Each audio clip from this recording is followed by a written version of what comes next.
Entering the miracle zone. From my individual perspective, it seems like everything got more emotional during and after COVID. And whether or not you're a conspiracy theorist, whether or not you think it was part of the disease, engineered or not, or if you think that it was just a collective trauma that we all had to endure, which affected us psychologically. For sure, that second one is plausible. And maybe there's something in our food or in our pharmaceuticals, too, that's designed to make us more emotional, especially in a negative way. You think about all of the substances we ingest that are controlled by big corporations. For example, Monsanto. There's a big class action lawsuit against Monsanto for what is that? Non-Hodgkin's lymphoma. If you have that, then there's a lawsuit that you can join because it's, glyphosates in Roundup cause cancer. And as I've said before, companies like that cause cancer and treat cancer, but never cure cancer. So just knowing that much, just that one piece of information, you know that it's not in the corporation's best interests to benefit the teeming masses of humanity. And on the other hand, it is in their best interests to exploit the shit out of us, and they do. That's not a conspiracy theory.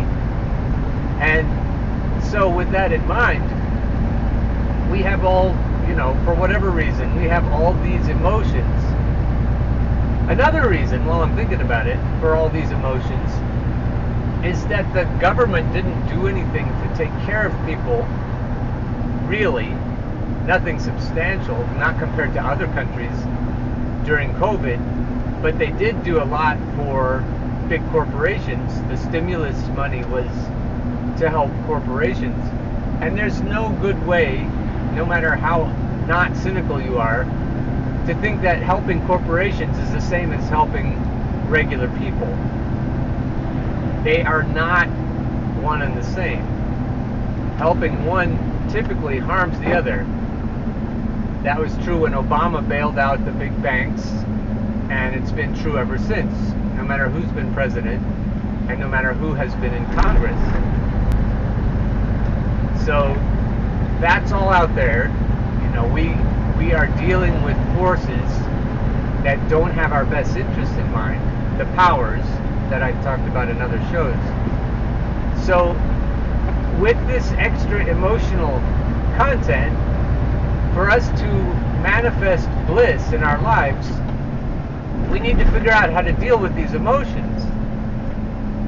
More than ever, for whatever reason, all of us, now more than ever, need to learn how to handle our emotions, to manage them, or choose them. Because if we can do that, we've got it in the bag. It doesn't matter to me what my circumstances are. What matters to me is how I feel about them. And I noticed that this UNFI today, I went there again. It was same one I went to last Friday, Thursday over into Friday, trying to figure out if I could get out of there before my hours expired. And I needed to do that because I wanted to go camping with my family in Cook Forest. So I was, within recent memory, I was there. Being there once really changed my perception of it. It changed the emotions I was able to feel while I was there. It seemed less daunting the second time.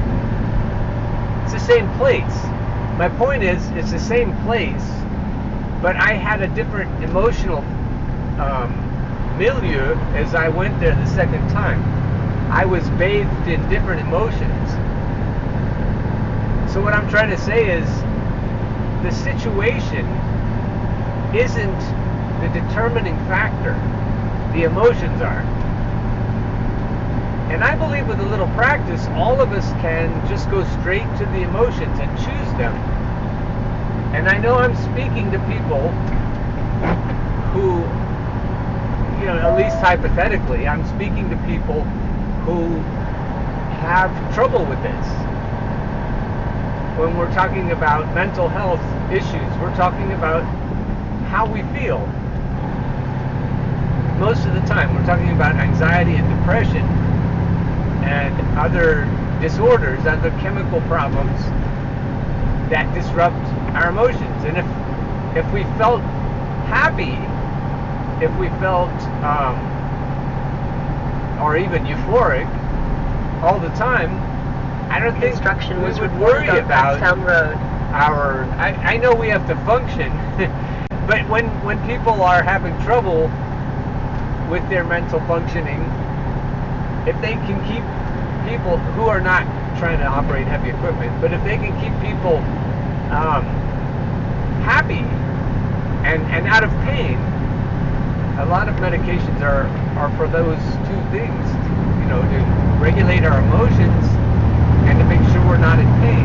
And being in pain doesn't help your emotional state.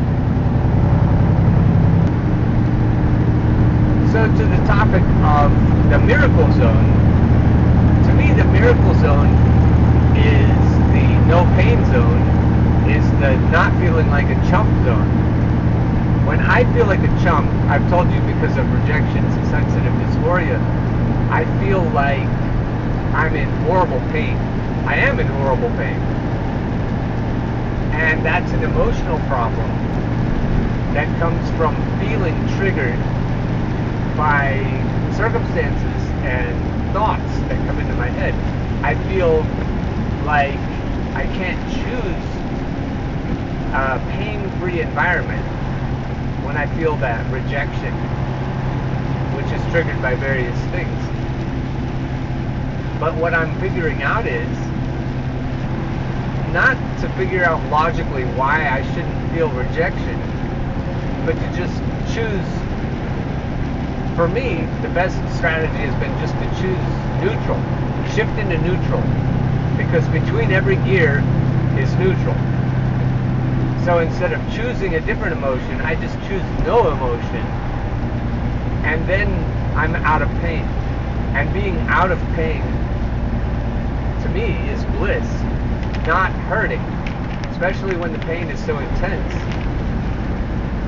And from neutral, I can shift to any other gear I want, or I can just stay in neutral. I can hang out there.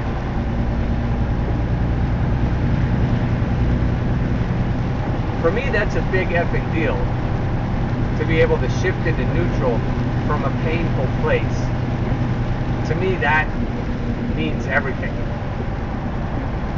And what I've figured out is when I'm in neutral, when I hang out there for a while, I can logically figure out why it's okay not to feel painful emotions. Got enough of a cushion, I've got enough of a buffer that I can then, my logic can kick in and work.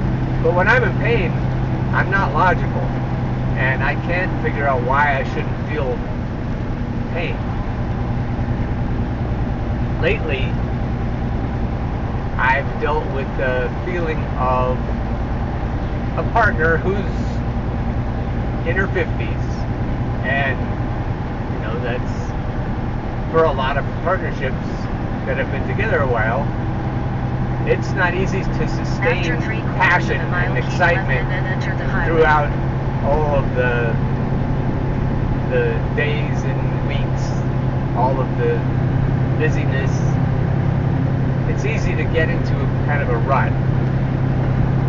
And for me, it's tough when we've been in a rut and we haven't been passionate for a while, and then someone else comes in and sparks her. After a quarter of a mile, keep left and then enter the highway US 222.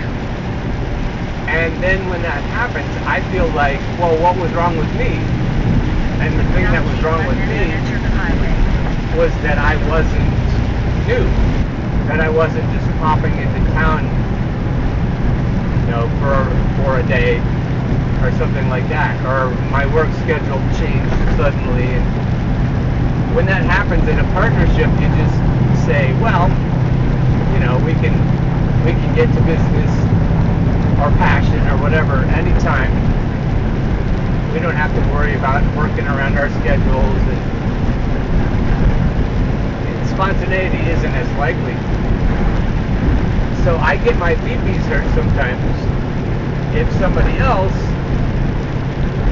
jumps us out of the rut. And I say us because usually, well, with us always, when someone else gets her going, it gets us going. So logically, I use that logic, I'm not missing out because of it, but it still feels like, well, what was wrong with me all those days in a row that we were in a rut? And then for someone else, then we can get out of the rut. And I mean, then you can get out of the rut. I know that sounds accusatory, but that's the dynamic for a lot of heteronormative relationships. I'm not saying we have a normal relationship, but it is, I suppose it's that way for any kind of long-term relationship. Normal or not, socially typical or not, we can get in the rut over time. Anybody can. Even kinky people. So back to choosing my emotions, I can just choose neutral, and then my logic can kick in, and I can figure out why I'm not only not in pain and no reason to be, but my life is better now. Substantially better than people who have been together for a while, typically. Now what about the miracle part? If you want miracles to happen, you might think that it's a miracle when you've had chronic emotional pain, or any kind of chronic pain, that it stops. That's a miracle. So that's worth manifesting. But if you're thinking, I want more money, or I want more time, or I want this person in my life, or I want this job, or whatever you're trying to manifest, manifesting is miraculous, especially when it happens at the psychic level and you have no explanation for things that happen other than the energy you're sending into the universe. When you are in survival mode and you're vibrating at a low level, anger or fear, for example, then miracles don't seem to happen. That's when you get in a rut and you think, I'm hoping this is going to happen. I want it to happen, but I don't really expect anything good to happen. At that low level of vibration, your expectations at the roundabout, take the second exit. That things are going to continue to be awful. And they will be. Because that's what you expect. But if you're in this mode of higher vibration, you have anticipation. Anticipation is a wonderful kind of expectation. It's a very positive emotion if you're anticipating good things. Like licking your lips. Like a dog that knows din time is here. So he licks his lips and he salivates and he's ready for his meal. That's anticipation. In my lexicon, anticipation is a high-level vibration that I need a lot less caffeine when I have a positive emotional state. It's easier for me to concentrate when I'm in a good mood. I don't need as much sleep either. If I'm depressed about something, about circumstances or a pattern of thinking I'm in, then no amount of sleep helps. But when I'm anticipating that life is going to be delicious and wonderful, then I can get by on hardly any sleep and hardly any caffeine. So that's a miracle if you think about it. When you put yourself in a zone of positive energy, things just happen. Whether you can explain it logically or not, things just tend to come your way. Good things come your way when you are in a positive, emotional, vibrational state. And that's the miracle zone. So if you don't have to fix everything, you don't have to fix your circumstances, you don't have to fix your thoughts even, which is where a lot of people get stuck, because it isn't as easy as it might sound, choosing your thoughts. But if choosing your emotions is easier, and I have no idea why, for me it is, I don't know how the brain works, I don't know why it would be that way, but for me it's much easier to choose my emotions, or to choose neutral for my emotions. I can't choose neutral for my thinking. I'll be trying to sleep, I'm sure other people have this problem, and you can't get the thoughts out of your head. But if I leave the thoughts there, but shift the emotions into neutral, then I can sleep, and then I can manifest. Then I can find good emotions. It feels great to me to be there without being messed with. So during COVID, it felt like a lot of the emotions I was dealing with were being thrust into my mind against my will. And that's still possible. That still seems to want to happen without my coping techniques. And it looks like a lot of the general population has that same situation. Against their will, they're feeling emotions they don't want.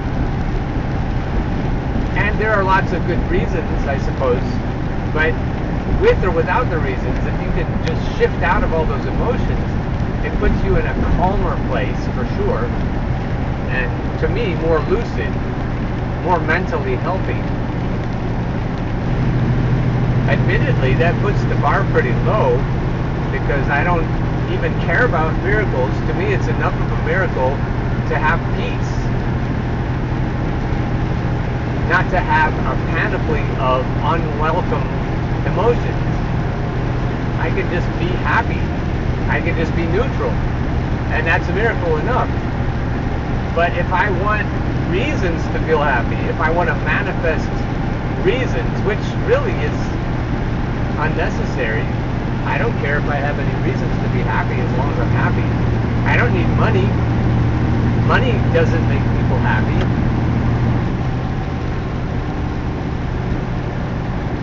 Fame and fortune don't make people happy. All the things that I don't know about relationships. I like being with people.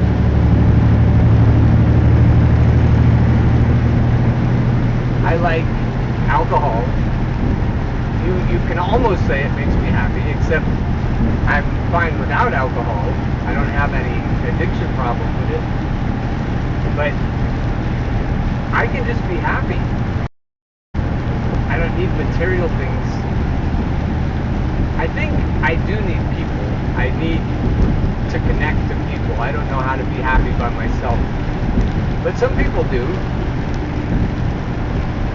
Tenzin Jetsunma Almo, I think I have her names out of order, but she's a Buddhist teacher, and she seems to have peace whether or not she's with people.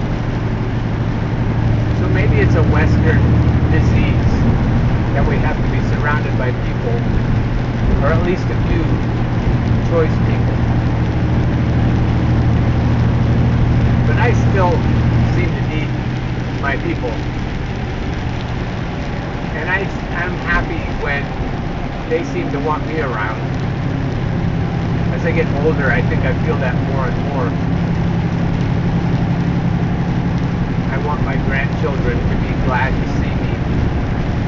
And I want my children to be glad to see me.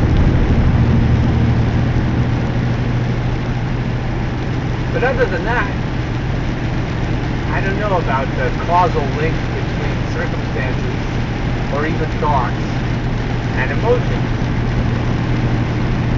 But let's say I do want to manifest people in my life and relationships with those people that are healthy and exciting, or at least not toxic. If I want to manifest that, I think I can do that better from either a neutral or a positive emotional state. So that's the answer to the question. That's today's theme. You want to get to the miracle place, figure out how to get your emotions where you want them.